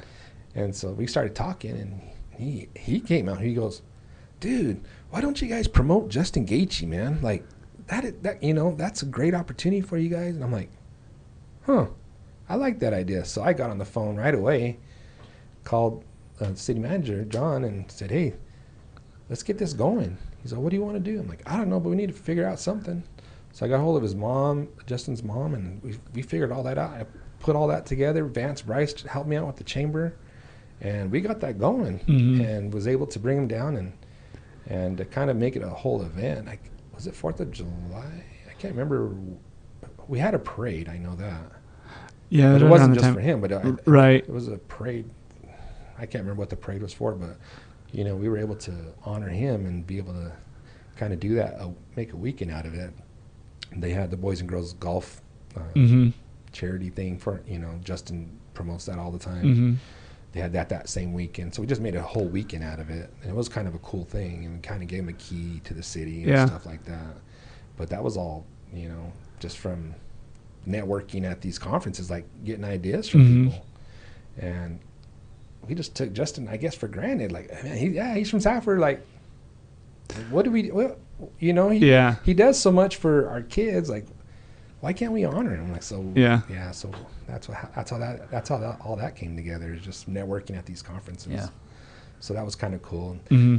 Yeah, he's. I'm taking all the credit for that. I'm like, no, I had to do all the hard work down here. So yeah, he's a cool guy down there. Yeah. So and then I have a friend that's a city manager. I don't know if Apache Junction's a city or a town. I don't know, but he's the manager up there, and he went to Safford High School, and actually, my freshman year, he had just graduated, or maybe he came back from a mission. I can't remember, but he was a quarterback too, and so he was my quarterback coach as a freshman, and so that's how we kind of built our bond. Mm-hmm. And anyways, but he's up in Apache Junction, and so I see him at these conferences, and yeah, we talk all the time, and he also brought that up the same weekend that the guy from Wilcox did, and I was like, man, everybody's like has these ideas, and we're over here in the city of Safford didn't have a clue, like, what are we missing out here? So so that was all from being in conferences and talking to other people and and so stuff like that. That's kind of, the conferences are really cool to go to, and I really enjoy that part, and being able to learn more about what other communities are doing to promote tourism and stuff like that. And so we have a lot here to offer, and so you just have to get the word out and be able to do that. So yeah, and I really like working with Vance Bryce down at the chamber. He's a real good guy and very energetic. And he loves the community. Yeah. Someone like Vance is super important to have, because he's 100% Gila Valley. Yeah, he's very involved. So I really enjoy working with him and be able to get that going. But yeah, so but it's good, and I really like that part. I really like seeing the networking part and being able to get ideas from other people and being able to see what they're doing. I mean, because a lot of times, Danny Smith, man, that dude's amazing, dude. Like, he's my role model. I hope, see if he hears this, but I don't want to get to his head. But he's like my role model. Like, he's my neighbor, and just him being on the council and being a board of supervisors, that was kind of what man, I want to be like that. Like, I want to be someone that's promoting recreation and the youth and pushing all that forward. And so that's kind of where I kind of came along with just my neighbor, just what he has done. Yeah, he's amazing, and so he's part of the downtown association. He's like, I think he's the president or something. He's involved in so many different things. Yeah, he does so much. It's crazy. But I did so. The downtown association, he's got a unique setting here where the state kind of recognizes him because of what he's done on our downtown association. So at these conferences, he's like presenting and stuff, because people want to know, how are you doing that? How are you and the city working together to do this? Yeah. And a lot of cities don't do that. The downtown association is on their own. They kind of scraping pennies and change, just trying to get stuff done, where here the city and everybody's working together, and Danny's done a lot of that all by himself. And so like he's got Ponderosa. Do you know Ponderosa Fabrication? Well, they have the I know Ponderosa Aviation. Yeah, aviation, but they have the fabrication also. So like our business. Okay, we got to talk about business park in this airport. I talked to a guy this weekend, worked for the mine and everything, had no clue that we had a business park at the airport. And he was like, because I was telling him, like, dude, I want to bring stuff in here. I want to extend First Street behind the shopping center over here, behind Jack in the Box, extend it to 8th Avenue, open up those fields, bring stuff in. Like, let's open that up. At one time, a city manager came in. He wanted to build a mall back there, like a mall, not a Walmart, like a mall. We built a FedEx building. That was it. And it died. Yeah. But he left. He got kicked out of town. I don't know what happened to him. Yeah. But he had great ideas. Like, where did that go? Like, how come we can't do that? Like, he had all that energy to do that, and then all of a sudden it's like it's non-existent anymore. So I told him, like, yeah, I'm going to build First Street down, to 8th Avenue, open that up. And this guy was like, why don't you guys, build like an industrial park down there? I'm like, we have that up at the airport. And he's all, what are you talking about? So I had to explain the business park to him. And he was like, well, Ponderosa Fabrication was the first tenant there. Mm-hmm. And then I think Bridgestone or somebody from, that does tires for the mine. I think it is Bridgestone. They went out there. And then I think there's 3 tenants right now. But there's like a huge property out there that, I mean, you can. Yeah. So he's wanting to bring in like parts and service or something for the mine, but he's wanting somewhere to build. And I'm like, go talk to Eric Barrano and go up to the park. Yeah. And go see what you have up there, because it's all planned out. Like, it has the streets and everything and the lots and everything. Have you seen it? I haven't seen it, but You've heard about I know it? what you're talking about. Yeah. And there's a big old billboard somewhere on the highway. Well, they're talking about putting in like a nice restaurant and stuff there. Yeah. Like, yeah. Who are we talking to about that? Was it Cameron? Yeah. Long time ago. Yeah. The terminal's still in the CIP. So Yeah. we're hoping to get because Ponderosa, holy cow, have you been into Ponderosa Aviation? Yeah. It's a nice facility. Yeah. And then you have our terminal. It's like a shed that was turned into, Yeah. It's kind of embarrassing because maybe it was nice when they built it back in the 50s or whatever. Right. But it's kind of embarrassing when you have people coming in. Well, let's not go through our terminal. Let's use Ponderosa's terminal, or not terminal, but Yeah. let's use Ponderosa because it's nice. Yeah. So Cameron brought that up. It's like, hey, we need to have our own like facility to where when dignitaries and stuff like that coming in, this is city of Safford. Like, it's not Ponderosa, it's city of Safford. Yeah. And so that terminal is going to be looking really nice. Hopefully we can get that done. But hopefully get stuff out there to where people fly in, they can just eat and stuff and kind of go from there. Yeah.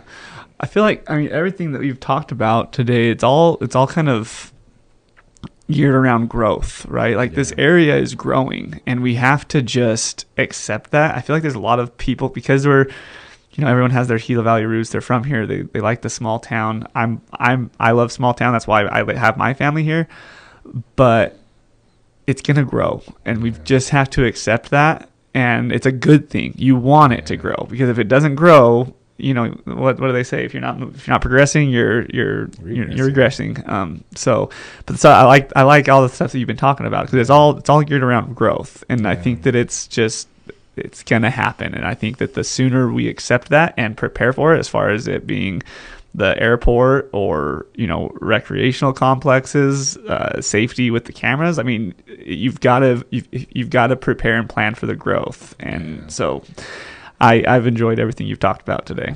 Well, it's, growth part. I mean, our plan is to grow east and south.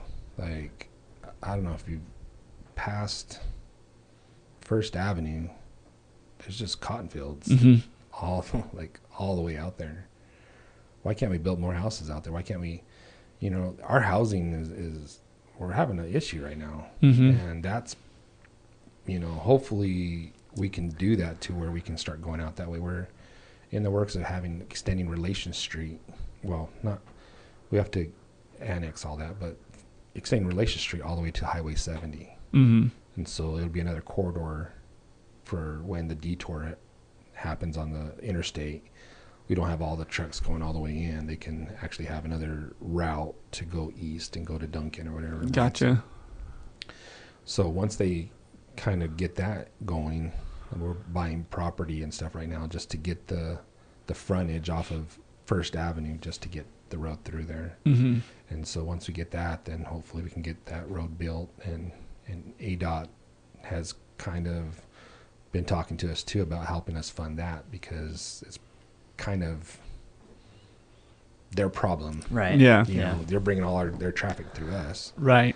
And so that's going to be another. So once that goes through, then you're going to have all those fields open up back there. And south, there's another project in the works, affordable housing and multi-housing complex going somewhere in there. Hopefully, can't say too much about that, but eventually they're talking to us about all that out south of 32nd Street. Mm-hmm. So there's a lot of stuff getting ready to happen, and I'm hoping, well, the mine keeps keeping the city informed of like, hey, this is our plan, this is what's going on, and it sounds like in the near future Safford's going to explode. The mine, and it's going to happen, and we got to be ready for that. Yeah. And so hopefully we're jumping on, like you're saying, progressing instead of regressing. So, but people feel like Safford doesn't have the money right now. Our last city manager told us, if I was a constituent in the city of Safford, I would be upset at the money you guys are saving. Why am I a taxpayer? And it's not being used. Yeah. Yeah. Why am I paying my taxes for you guys to put it in a bank account? Yeah. Why are you guys, put in a bank account to gain interest? Like, what? Build me something. Like, why am I paying taxes for you guys to save it? Yeah. So we have this money saved up for years and years and years, and we haven't really done much. Mm-hmm. And so when people are saying, why are you giving the golf course $440,000? Because we have it. We have it. Like, I understand. Like, you want to stay within your tax base and what you're receiving it yearly. I understand that, but that was something that we were not expecting. Like the change of hands it happened during this budget, and stuff kind of fell through the holes, and our contract states if it happens, we got to pay it out. And so maybe we need to look into that contract in the future. Mm-hmm. But we have to do that. Like the golf course, people are like, why do we need a golf course? That golf course is great. Yeah. I mean, you know what I'm saying? Yeah. But I hear that all the time. Why do we need a golf course? I'm like, you need I think we need another one. Yeah. That's what people don't understand is it's about the quality of life. A golf course is there's other things also, but it's one of those things that will not only attract people outside to come visit here, but also there's people out there that won't move to an area that doesn't have a golf course. Right. It might not generate money, but it's generating quality growth. Of life. Yeah, quality and growth. Life. Same thing. Like same with the rec complex or the swimming pool. Mm-hmm. Yeah, the swimming pool is not making money. I'm sure it's not making money. They charge $1 or $2 to get in, and that's not paying what it costs to run that thing.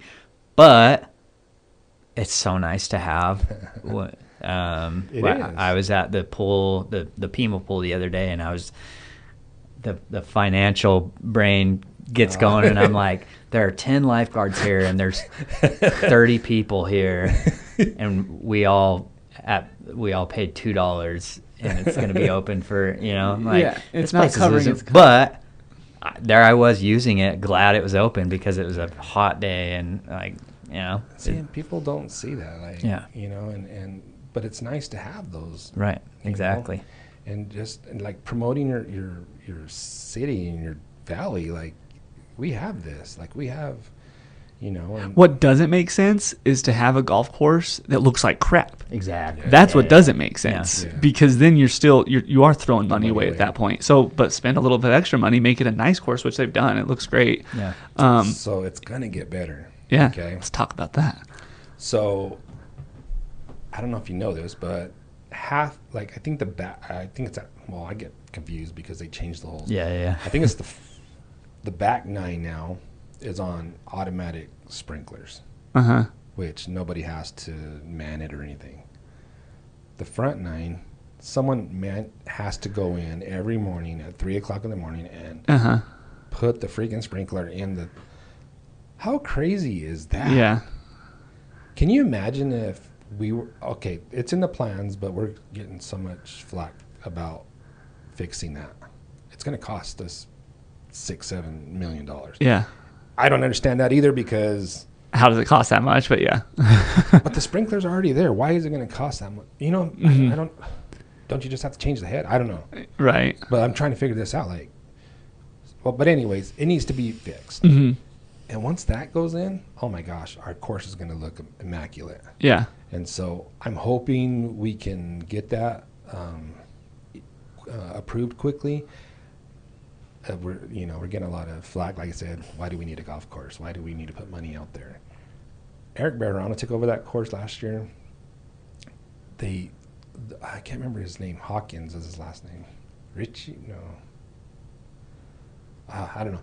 He's a maintenance guy out the golf course. He took it upon himself. Have you guys been to the wedding venue, I guess, out there? I've driven by it on when I play 18.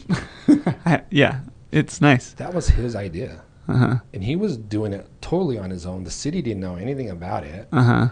And he started clearing out the mesquite trees and stuff like that and making it this little venue. And when the city found out, they're like, why can't we help you? Like, yeah. So the city came in and started funding. Is his name Logan? Maybe, yes, that's who it is. Okay. Anyways. Yeah, so he was the one that was doing that. Uh-huh. So then city came in and they started, envisioning his vision and kind of helped him out. And now it's I think it's up and running now. I believe you can actually reserve. I know they had a wedding there. It was Eric's daughter's wedding was out there. But yeah, I think you're right. I think it's available now to be used. It's on what hole is that? 18. Oh, I've seen it. Yeah, it's on 18. And Mm-hmm. so yeah. On the south side of 18. Just walk through there. It's cool. Yeah. It's really cool. And so but that has gone, so we put money into that. We put money into the driving range. Mm-hmm. Which looks awesome. People need to go out and see that. That's amazing. Yeah. And is it up in, I don't know. They have a few bays open, I think. It's not completely done. Okay. I was talking to Aaron about it the other day. They have a few bays open, but it's not complete yet. I think they still have to put lights out there and stuff. Yeah, people haven't been out there. They need to go out there because that's going to be amazing. And that's going to be for everybody. Right. Like that, you don't have to be good at golf. You don't have to have a handicap enjoy that. to go out there, Yeah. You can go out there as a family and just have fun. And kind of a mini Top Golf, I would call it. Yeah.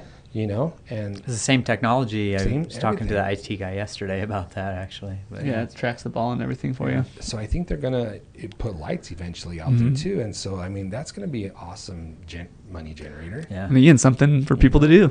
And they're going to have tables. You can order food from the grill and they can bring it out to you. It's going to be amazing. Yeah. But the golf course, it's just starting and it's going to be. So when they're upset that we're giving them money because they went over budget, I'm sorry, but that's what we need to do. We need stuff like that needs to be done. And if it's not like we're struggling with the money. It's okay if we're spending. Our budget looks a lot, but a lot of that is grant funded. Right. Okay, so people are like, "Why are you guys spending $132 million?" Well, it's grant. It's grant money. A lot of it is grant money. Yes, a lot of it is ours, but there's projects in the CIP that we're doing that.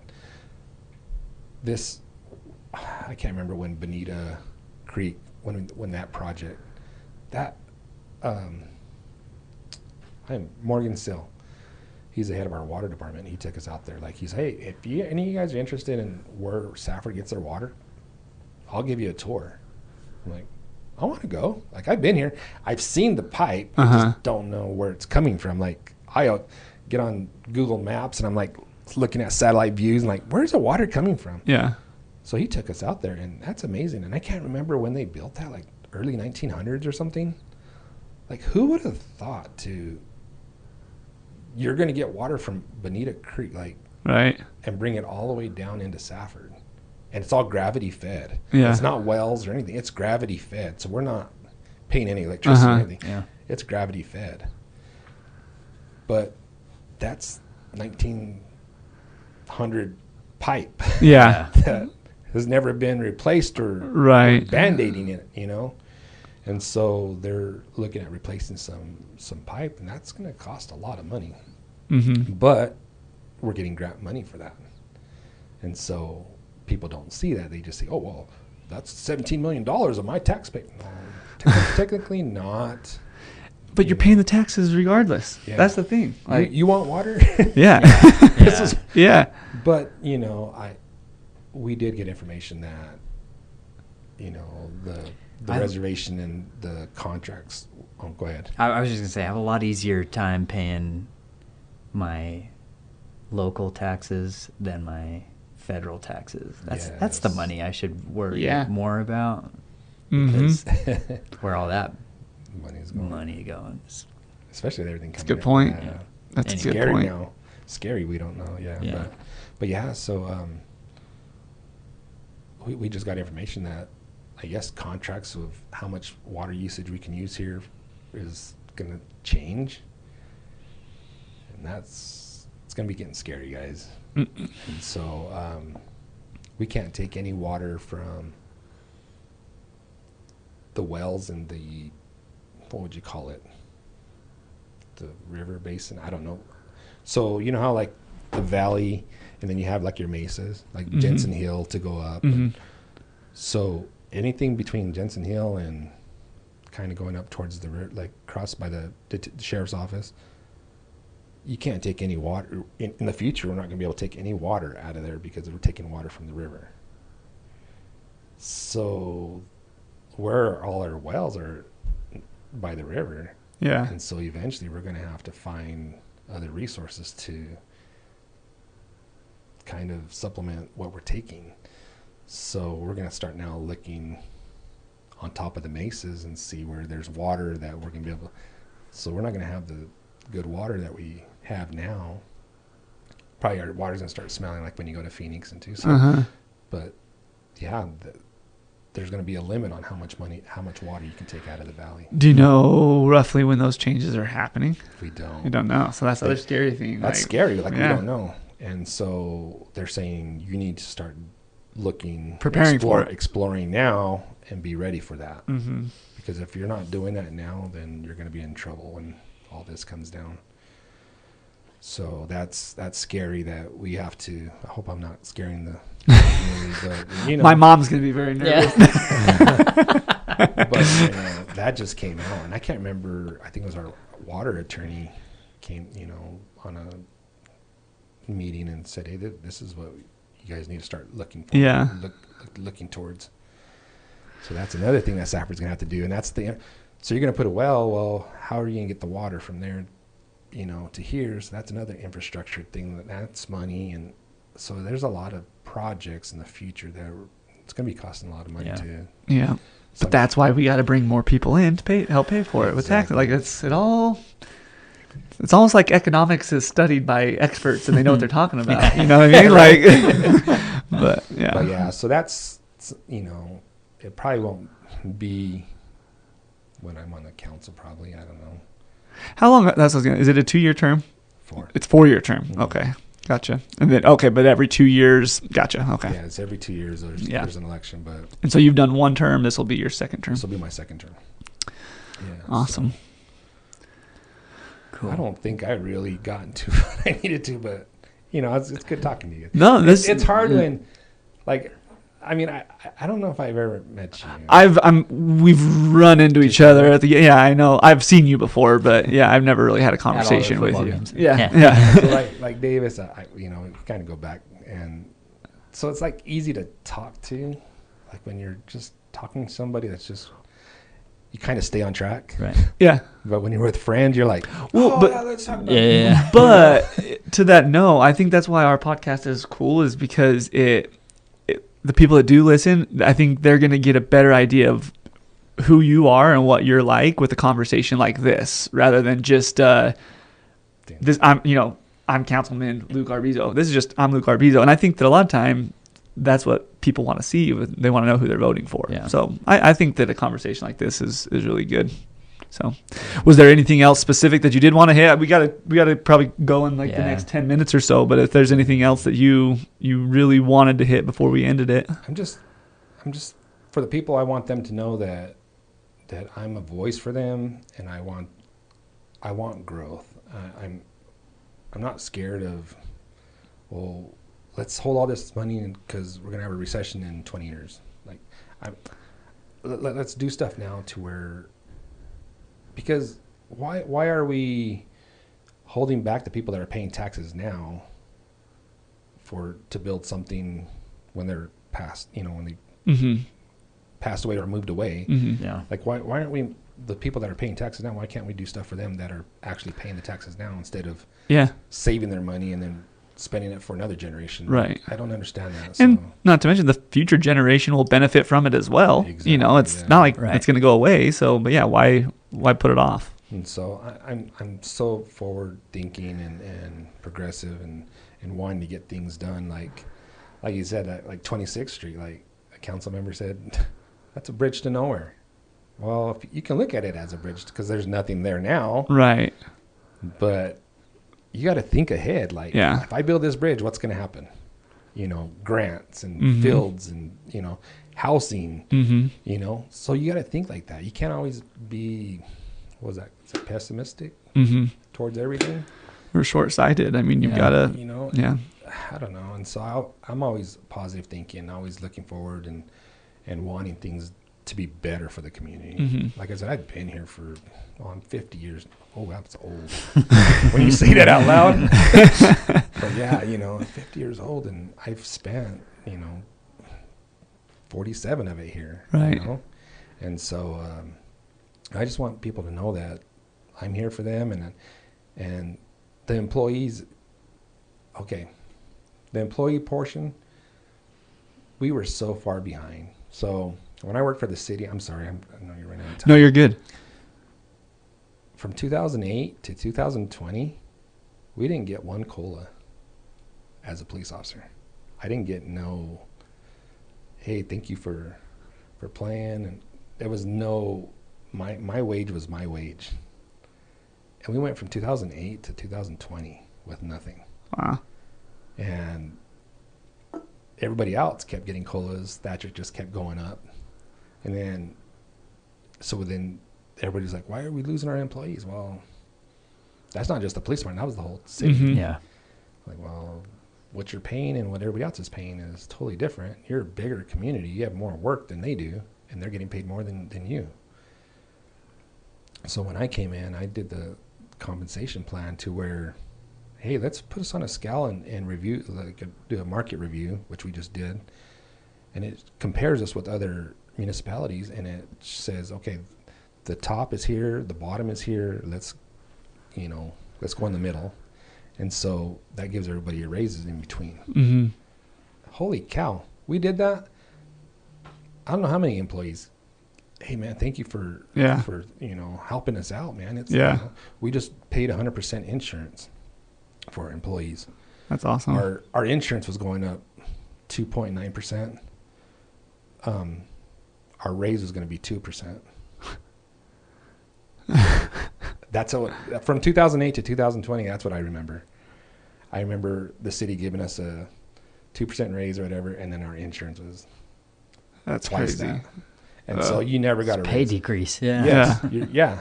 And so we did that. We went 100%. So now they got the 100%. So they're not paying for their insurance anymore. I mean, they're paying their premiums, right? Co-pays. We're not, right? And that's what I hear all the time is, well, they got to have, if you pay 100% of the insurance, then they're going to abuse it. No, because I'm not paying their premium. I'm not paying their co-pays. Right. They still have to go to the doctor and pay for that. Right. It's not like we're paying for that. Right. And so so that's what we hear all the time. And I'm just like, no. So anyways, we're paying for their insurance. So that now they got a raise because insurance was like $170, $200 a paycheck. So that's a raise for the employee. Plus they're going to get their COLA and then the market review. And so, some of them are going to be getting a pretty good raise. And so that's awesome. Stuff like that. Just, you got to reward the people that are doing the hard work. Like, I mean, the parades, the downtown events, there's people behind the scenes that nobody sees. Like on the weekends, on Sundays, they're coming in on their days off. They're working all weekend and they have to come back to work on Monday. Yep. Like people don't see any of that stuff. They just see, oh, this is a cool event, but they don't see the stuff behind it. And so we need to reward those guys for the hard work. So when you reward somebody and you don't reward somebody, what kind of work are you going to get out of? Exactly. You know what I'm saying? You get what you pay for. Exactly. Yeah. And so that's kind of how I look at it. And with these parks and stuff going in, come on, make these guys be glad that, hey, I get to work at this park. I get to keep this park nice. Yeah. When instead of being like, I don't want to be here. These guys don't, they don't, they're not grateful that I'm working for them, stuff like that. So I'm trying to change that to where we have a nice community that our city workers are able to like coming to work for Yeah. City of Safford. It's not all about money though either too. It's like you got to be able to treat them with respect, and let them know that we care for them. You know? And that goes a long ways too. Yeah. Yep. So I think a lot of that with Eric Barrano there, a lot of that has changed. So, but I just want people to know that I'm making it better for everybody. I mean, if you have questions, you can hit me up and I'll try to help you out as much as I can. Like I said, I mean, there's stuff that I'm one vote, so I mean, but I can bring it up to people and let them at least think about it. Right. And put it on the agenda and stuff like that too. So, but I appreciate you guys bringing me here and spending the time with me. Yeah, no, this is great. Man, dude, I didn't realize the time. I know, Good time luck. flies. Yeah. No, that means it's a good one. Yeah. It'll be a good one. Yeah. So, thanks for coming on and good luck with the upcoming election. And we'll get this posted as soon as possible this week so that we can start making those clips for you. Yeah. So just remind them that the ballots are going out this week. what day do you know? Is it the 26th? The 24th is 24th is Wednesday. that's kind of sticking out for some Okay. reason. Anyways, they'll probably be out by the time this is posted. Yeah. Yeah. Early ballots will probably already be out. So just the early ballots will start coming out.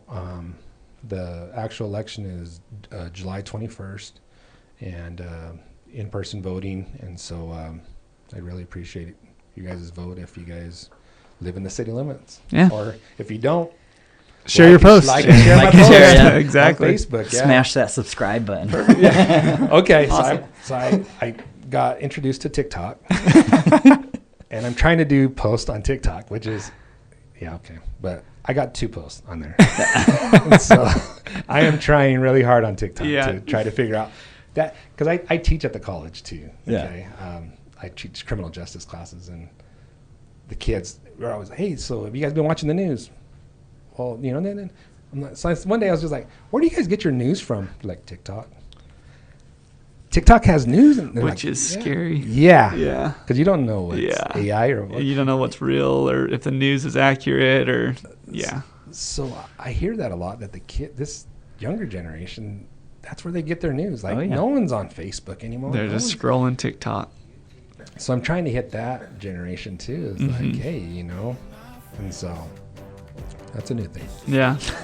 Yep. Awesome. Well, thanks, man. Yeah, Appreciate thanks it. again. This was awesome. Yeah. All right. Thank you guys. Gucci.